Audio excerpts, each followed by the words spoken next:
Matori. It is Wednesday. I'm just getting back from Wednesday services at Calvary Baptist Church.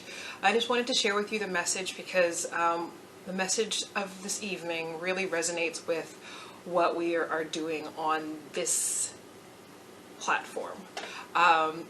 Deacon Bell was doing some guest preaching because our pastor is away this week on vacation, which is a much deserved break from everything. Hopefully he's being, restful and mindful. But,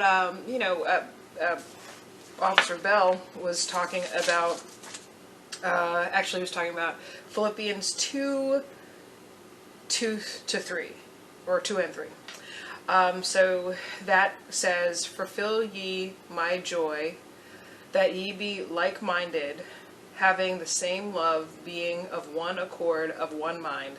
Let nothing be done through strife or vainglory, but in lowliness of mind, let each esteem other better than themselves." I know it's King James version, so the language is a little arcane, but basically, for the most part, he was talking about being of one mind and one accord, and how you can be very strong in that power, whether it's your relationship with your loved ones, your husband, your wife, your church, and of course we translate that for us as citizens in this country. I have to sort of remind myself that a lot of people might not understand what conservatism is and what communism is. And sometimes when I talk about it, because I'm so passionate about it, I kind of forget that not everybody knows what I'm talking about. So, it boils down to unity and discord. And it's sort of, if you think about it, everything now that you're witnessing is all helter-skelter, and everything's confusing, and what's up is down, and all of that. It's on purpose, again, to confuse and create discord and division. God is not of that. God is of one mind, of one accord, and of one peace. And what does God want? God wants us to come back to Him and save our souls from hell. That's pretty much short end of it.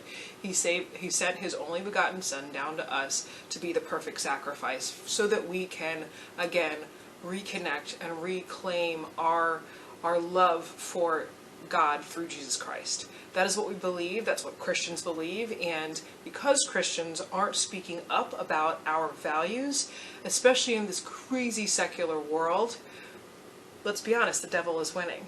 The fact that I can't even speak honestly and truthfully and powerfully about my conviction and our conviction because people think, oh, it's conspiracy theory, and they're running for Congress. I think it's quite funny that this is a Christian nation. Our nation would not have been successful this long. I think somebody said the average constitution lasts like 17 years. Our Constitution has been in existence for 230, 40 years, 50 years? Probably more than that. I'm probably not even doing the right number. What is this? What is 1776 until now? 1789, all of that. We'll do the math and I'll post it up in a second. But for a long, long time, we have been governed. And again, people put so much focus on the Constitution, but our Constitution, as John Adams said, would be weak if we didn't have Christian morals and a structure to stand on. And again, people are, confusing, conflating the freedom of religion, incorporating religions that are actually not only destructive, but counter to Christian and before that Jewish tradition. Coming from that monolithic, we believe in one God, monotheistic, I should say, belief, comparing to polytheism. Those two things do not sit in the same space. You cannot believe in one true God and then say, oh, your religions are the exact same as mine because we are all the same. We're not. We do believe in different things. And because, again, people have weakened and softened their conviction, whether it's voluntarily or through bully tactics, again, if you knew about what communism was, that is the trick. the foundation, the core of all of us was and has been God. But now that we have made a big deal about separating and playing down our values, other values have been highlighted. I was meeting with one of my friends, Jody, who's a pro-life activist, or educator, if you will, in Maryland, and we had a really good conversation about what's at stake and why people in the pro-life movement are so direct, and why we have to stand up for the preborn and have to really remind people that we are ending the lives of human beings. And we, in our culture, they've done a bang up job with pretty much telling women that it's no big deal. It's no big deal. It's just a lump of cells. It's not. It's almost as if they say it's not human, but a baby is human. A fetus is human. And something she said, we talked a lot, but the phrase that I wanted to share with you, and again to remind you of all of it, whether it's watching these videos or you going to your congressional districts or legislative districts or county, city, council members, what have you. The worldview, a worldview will be codified. Whose worldview will it be? Worldview will be codified. Whose will it be? So, this is an example. My worldview is that I believe in the one true God, and that I do absolutely wholeheartedly believe that God, literally, the power of God, whether it's biology, what have you, when sperm connects with an egg, and that egg and that new being is created and crafted over every second, every moment in amazing union. I believe in that. That happens awesomely, amazingly, and when people are, again, you could have been raped, you could have had incest, all these different things probably might have happened, but that union, once that occurs, that is new life. That is a new human life that has the potential to, develop and find birth and be born and live productive life for whatever reason. That is a singular life. You do not have a right, constitutional or otherwise, to kill that human because you don't want it. At the end of the day, when that occurs, that is a new life that has a right to live, has a right to be born. If it's possible, if the chromosomes work and this, that, the other, and it's not miscarried naturally or what have you, that human being has a right to live. And the very least be born. I mean, the fact that we have to mince words, that's it. Another worldview that we are now, again, living under is that union you can erase. That union, you get to sort of forget like it happened. That union. And then what I learned about today is that we've already had the laws of New York and Maryland. We don't count how many abortions we have through, one exception or the other. Since 1991, anyone has been able to get an abortion if they can show an explanation for it through 40 weeks in our state. And again, because of our legislature that literally turns a blind eye, they support their worldview. See what I mean? The laws and the policies that we have allowed progressives, communists, socialists, whatever you want to call it, insinuate into our government do not reflect our Christian values. So what are Christians supposed to do? Are we supposed to just accept it? Or should we stand up and speak out for our values and demand that our policies and our legislation reflects our worldview? Whose worldview will you allow to be codified? Do you think it's okay for drag queens to teach your children in libraries?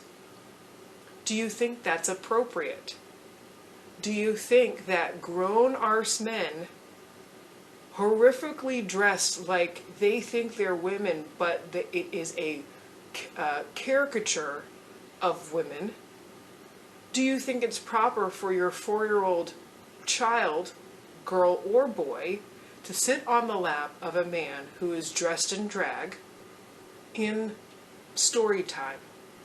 Do you think it's appropriate or not? That is where we are. And again, if you don't address the truth of the matter, you remain silent, one of those things will occur. Either you will stay on the path of righteousness or go straight to hell. Unfortunately, that's what it is. And again, because you don't want to talk about it, you can still have a record amount of murder rates in your city. You can feel free to go to church every Sunday, but have your pastors encourage young girls to have abortions because you think that's the right thing to do. Do you see the disconnect? We cannot rely on elected officials to do what's right. We have to demand it from the electorate, from the most powerful citizenship ever created on the face of the planet. Black, white, Asian, whatever color or skin you have, the fact that you're an American citizen, you literally have the most power on the planet. But no, you want to be divided and confused and, just believe in a worldview that you already yourself don't like. That is what's going on. We have allowed all of these images, all of these sort of ideals that are counter to your own belief. That is what's allowed to be proliferated. Whether it's through illegal immigration or illegal aliens infiltrating our society and you can't say anything about it because, oh, that's racist. Case one. Case two, human trafficking.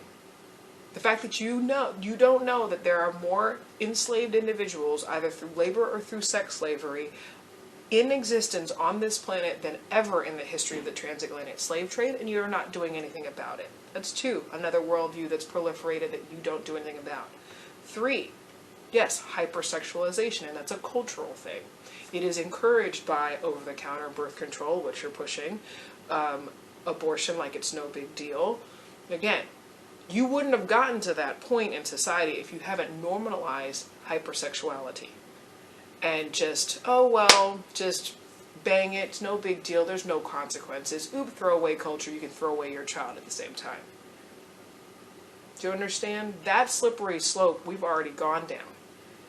And the only way you can redeem yourself and get to any sort of normalcy, that's if you care to, you have to recalibrate. We all have to recalibrate. I personally had to recalibrate, and that's the reason why I'm so vocal about it. Do you understand? And yes, it's about Congress. It's about everything. Every and anything that we are doing through our government, you are going to eventually have to either pay for or be responsible for. Whether it's taxes, war, welfare, the Goliath of a government, education, health, agriculture, air, whatever. Every single thing in your life has been allowed to be regulated by the government. And now that it's occurred, what are you going to do about it? Are you just going to allow the people who literally do not believe in the God that you believe in and don't believe in God at all, oh, by the way, they might actually worship the other guy voluntarily, you'd rather follow them than, again, demand that your worldview, the worldview that you literally said, praise Jesus, I believe in you, on Sunday or Wednesday, or whatever day you're worshiping, Saturday, whatever, and then you turn around and you literally give 90% of your support, whether you're Jewish or whether you're black, or whether you're a woman or whatever, to a party that literally does not care about anything you care about, fundamentally. They want to break up your family. They've already done that. They don't believe in your religion, so they aren't faith-based. They don't care about your freedoms. They're trying to strip them away, and you're allowing them to. And they want to get rid of free market enterprise. Those are what conservatives stand for. The other people do not stand for it. Those are your options. That's what you always have. And it's never been more crystal clear than now. They are playing games. They're trying to, hide the truth however they can, because they know they're losing. First of all, they're going to lose at the end already. We already know that. But where are you going to be? Are you just going to, be like, oh, well, whatever. I'm just going to praise Jesus in the privacy of my home and my church and, try to protect my kids. But again, your kids are going to be influenced by something or someone.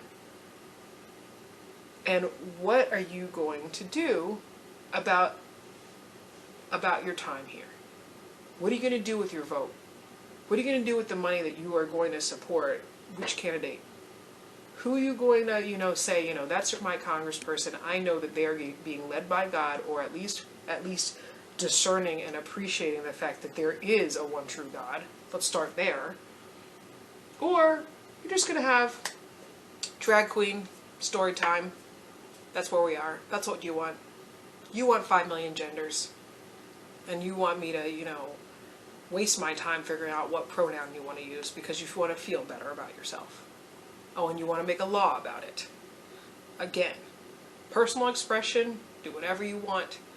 But again, once you force the entire society, again, to codify your worldview, that's what's up at stake.